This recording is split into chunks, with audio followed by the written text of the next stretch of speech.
Both Pakistan's military chief Asim Munir and Prime Minister Shahbaz Sharif are in the line of fire back home in Pakistan. They are being called as sellout and even traitors to the cause. From the founder of Pakistan, Muhammad Ali Jinnah, to the people of Pakistan, the country's prided itself for being strong defenders of Palestine and Jerusalem being a part of the Palestinian state. But Asim Munir and Shahbaz Sharif are being accused of selling off Palestinian interests to the White House for a few dollars more. To explain the ramifications of these developments, I am now joined by Tilak Devesher, former Special Secretary at the Cabinet Secretariat and author of multiple books on Pakistan, one of the most respected voices on situation across the border. Sir, welcome. Your reading of Pakistan Army Chief Asim Munir and Shahbaz Sharif being on board the Trump plan on the Palestinian cause and being called sellouts in Pakistan. Gaurav, I think, first of all, thank you for having me on your show. There are two things. One is being on board, Shahbaz Sharif's statement of supporting a two-state proposal, and then President Trump saying that they were with us from the beginning. Now, this is the message that is gone to the people of Pakistan, is that these guys were conspiring to change Pakistan's position for God knows how long. That what else have they sold out the country for? To say that they've been with us from the beginning is the really bad thing. Supporting the two-state proposal is one thing, but to be there with the US from the beginning, I think this is going to hurt them a lot.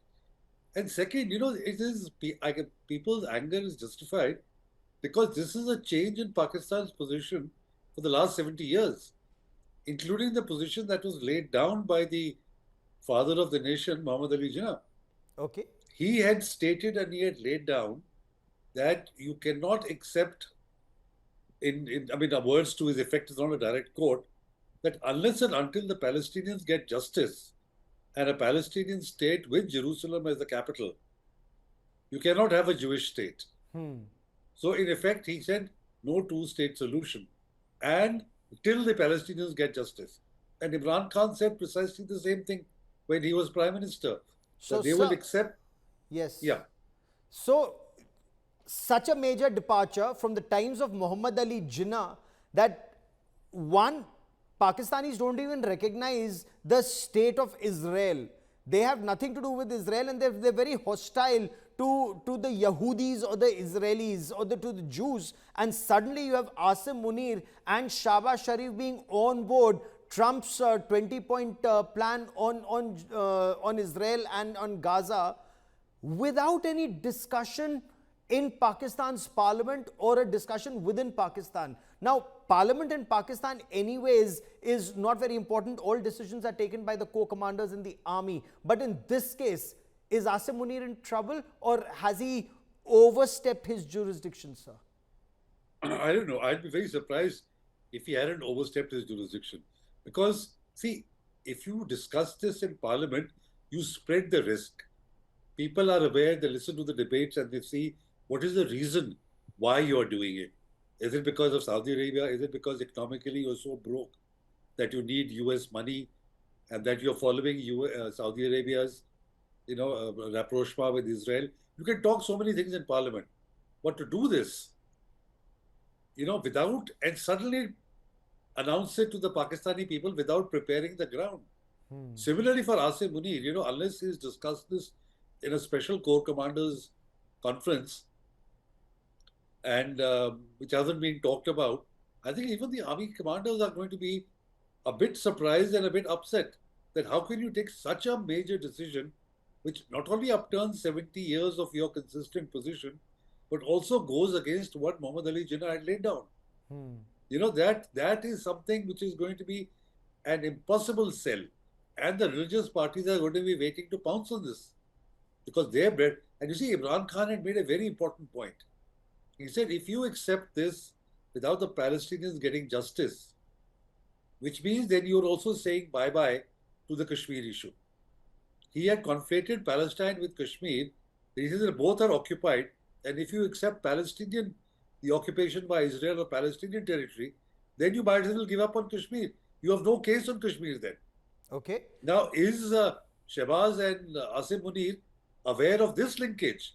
And how do they justify or explain this to the people of Pakistan? That are we saying bye-bye to Kashmir? So Palestine is, of course, one thing, but what about Kashmir? And the linkages for there, the PTI is going to pick up this one subject, this one aspect, and really emphasize it. But in fact, that's the question I was coming to. Imran Khan is already in jail, and he's been he's being shifted from Adiala jail to some jail closer to Rawalpindi or Islamabad, where he will no longer be in touch even with his party workers or leaders. Those are the kind of reports that are coming from Pakistan. That's point one. Point two, even Imran Khan, when he was being brought on board this two-state solution, wanted Jerusalem to be a part of Palestine, and that's clearly not happening. So, can PTI or Pakistan Tehreek-e-Insaf in Pakistan revolt, rebel, have some kind of an attack on the co-commander house kind of a situation once again, or their backs have already been broken, so they are not a threat anymore to Asim Munir and his ecosystem? You see, in this case, it is not going to be the PTI alone. It is going to be all the religious parties. For them, Palestine is bread and butter. So whether it's a Fazlur Rahman's JUI, the Jamaat-e-Islami, the Tehreek-e-Labbaik Pakistan, which has been very effective in agitation, all of them are going to come out, and protest on this. So if they join forces with the PTI gets a boost. You're right that the PTI has been decimated, and with leaders like Ali Amin Gandapur who are in bed with the establishment. But this will give them a fillip. This will give them a cause which, they were sort of stumbling for. And Gaurav, let me also tell you, the Commonwealth Observers Group, which had observed the elections of February 24, had not published their report. For the first time in 70 years, over a year and a half later, they still had not published the report. The report was leaked by an online portal, and it's a devastating report on how the elections were rigged to keep Imran Khan's party out of power, how the results were changed. Now, I think because there was so much of noise, they have just issued the report, I think today or yesterday. Now, that is also going to give them a cause to say that the elections are rigged, this is an illegal government, this is a Form 47 government, all those other things. So I think you can have a whole host of issues which may come together. And if the opposition were to capitalize on it, then I think the Shahbaz Sharif government at least will be in serious trouble. And then, of course, you have problems in POK, you have problems in KPK, you have problems in Balochistan. So I'll come to KPK, POK and Balochistan in just a moment. But for a moment, I want to stay on Hafiz-e-Quran Asim Munir. So here is a man who prides himself on knowing the Holy Quran by heart, sees himself as this devout Muslim, but he's sacrificed the Palestinian cause, and many even in Pakistan are arguing it's been done for a few dollars more. So he's abandoned his brethren in Palestine, and as far as Kashmir is concerned, after Operation Sindoor, whether he likes it or not, at least he knows there is nothing they can do that won't decimate them even further. Yes, but for the public, they have to sell some children, they have to sort of convince them, and it'll be very interesting. Ishaq Dar, the Deputy Prime Minister, has already distanced himself from this Trump plan. He says it is not our plan. It is their plan. He is distancing himself, I think, from the position that has been taken by Shahbaz Sharif and Asim Munir. Maybe he hopes that in case there is chaos and confusion, he will come across as the person who opposed the governments. Very interesting. Normally, you won't expect Ishaq Dar to say something like that. True. That it is not our document. So, Asim Munir, I think, and his extension is also up in 2 months' time. Correct. He retires on 28th of November. And Nawaz Sharif is not keen to give him an extension.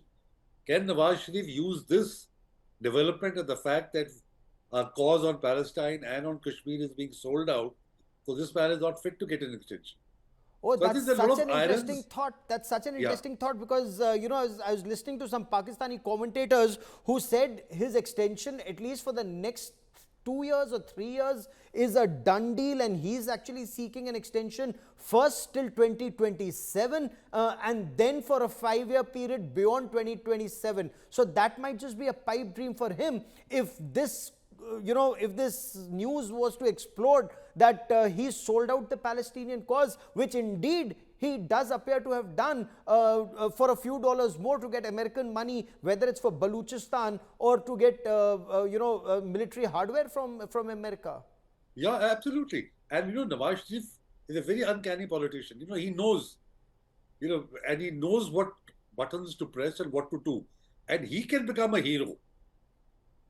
He can become a hero and say that he refuses an extension to Asim Munir should not be given, because if a person who can betray the Palestinian cause, which Muhammad Ali Jinnah had talked about, and betraying the cause of Muhammad Ali Jinnah, and he can be able to make sure, and the army will back him up. So I think this is going to next 2 months. Gaurav, mark my words, it's going to be a very interesting time in Pakistan, both for what Shahbaz Sharif has said on Palestine, Yes. what President Trump has said, that they were with us from the beginning. Yes. How long And have they been DGISI conspiring? also comes up either for promotion or extension in a couple of months. Who's also their NSA. Yeah, he retires in October. He's to retire in unless he's seeking to become chairman, joint chiefs of staff. He's been wrangling, I'm told, to get that position or see if he gets an extension as DGISI, because he's also NSA. So very interesting developments that are taking place in Pakistan, because there would be some who would want both Asim Munir and DGISI out so that they could come in and occupy these places, sir. Absolutely. And the chairman, joint chiefs of staff also retires in November. So Yes, there's sir. another slot for 4-star, will be opening up at that time. Unless all these generals within themselves, they promoted themselves despite Operation Sindoor losing so drastically, and yet they promoted themselves, because within the army they know the truth.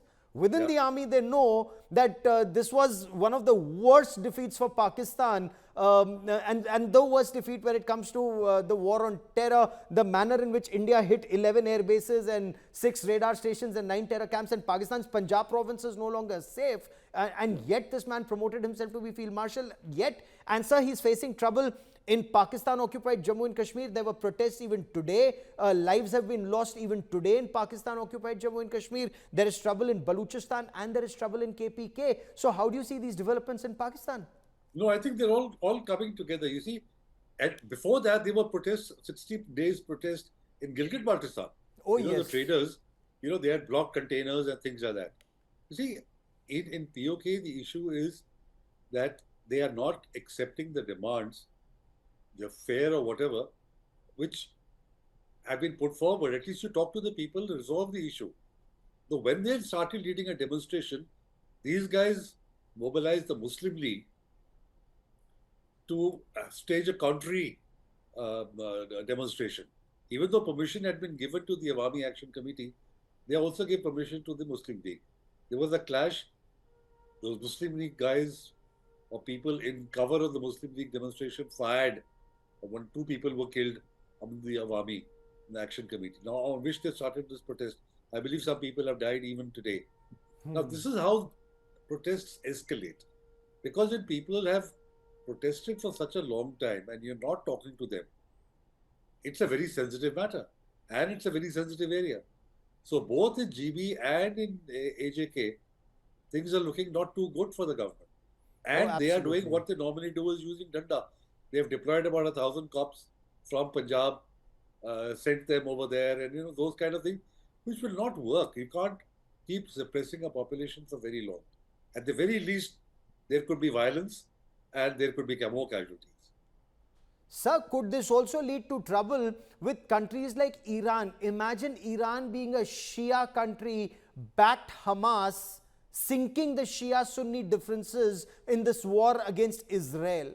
And a predominantly Sunni Muslim Pakistan abandons the Hamas for American money or weapons, or for Asim Munir to remain in power and Shahbaz Sharif. What signals does it send out to the wider Islamic world in that region? No, certainly to Iran. Especially when President Trump says that they were in it from the beginning. That means they were conspiring with the US, and Iran will say, hey, I thought we were brotherly nations. How come you've gone and conspired against the Palestinians and Hamas, and the entire Middle East since the beginning? You were conspiring with them, and now you even want to send your force. So I think the Iranians are going to be looking very askance at Pakistan. The other, the Arab states, I'm not so sure, because if they are going ahead with the Abrahamic Accords, and they would want Pakistan also to be on board, and Pakistan will use their cover to sign on to the Abraham Accords. But again, that is going to be a huge problem in Pakistan. It's going to create a huge problem in Pakistan because for 70 years, if you give one children that we will not recognize a Jewish state, and all of a sudden, without any consultation, without preparing the people, you suddenly swip sides, you are asking for trouble. And what is your reading? Why would Asim Munir have done it? Because it's there's no point of saying why would Shahbaz Sharif do it. Shahbaz Sharif is seen as boot polish in Pakistan, somebody who lives only to please the army. So he would he have had a role in this decision, or would it purely have been Asim Munir's decision? No, it will have been purely Asim Munir's decision. And Shahbaz Sharif would be the facade or the face who would announce it. I think what's in it for Asim Munir, his extension right now is just blindsided by his extension. 2 years, 5 years, He thinks that this could play well with his constituency if he gets lots of assistance, money, as well as weapons from the US. And the US will make the deal sweet by giving them a lot of weapons, and by giving them a lot of financial aid. And Munir will come back and say, look, this is what I've done for Pakistan. I've got money. We were going bankrupt. We've now the US tap is open. We are getting weaponry. Our airfields are being repaired. Whatever aircraft we lost, the US is going to give us that. So this is a small price to pay. This is what he's going to try and sell. But he doesn't realize that this is a matter of faith. This is a matter of identity in Pakistan. I don't think so that he'll be able to sell this to the people of Pakistan so easily. Sir, let me take you back a little in history. Remember when Richard Armitage threatened to bomb Pakistan to Stone Age, and Pervez Musharraf, then army chief, who had backed the Taliban to the hilt, suddenly just turned around and abandoned the Taliban and went and sat in American lap. And then he said, yes, we've had to abandon Taliban, but at least we're doing it for the Kashmir cause. More than 20-25 years later, will Asim Munir do just the same, saying, yes, we've abandoned Palestine, but it's for the Kashmir cause? But he can't, it won't sell. I think Imran Khan has already made that connection, that if you give up on Palestine, you also give up on Kashmir. Because the example of both is the same. He said both are occupied. So if you accept one occupation, there is no way you can not accept the other occupation. So Munir will find it very difficult to sell this. See, Musharraf was able to sell it because they winked at the Taliban that, look, we have to do this, but we will support you. We'll continue to allow you to come and stay in Pakistan, give you training, give you weapons and all that. So, he was able to do that. And then, of course, his famous commando style, that it was a command decision which I had to take on the run, and I took it for the sake of our nuclear assets and for Kashmir.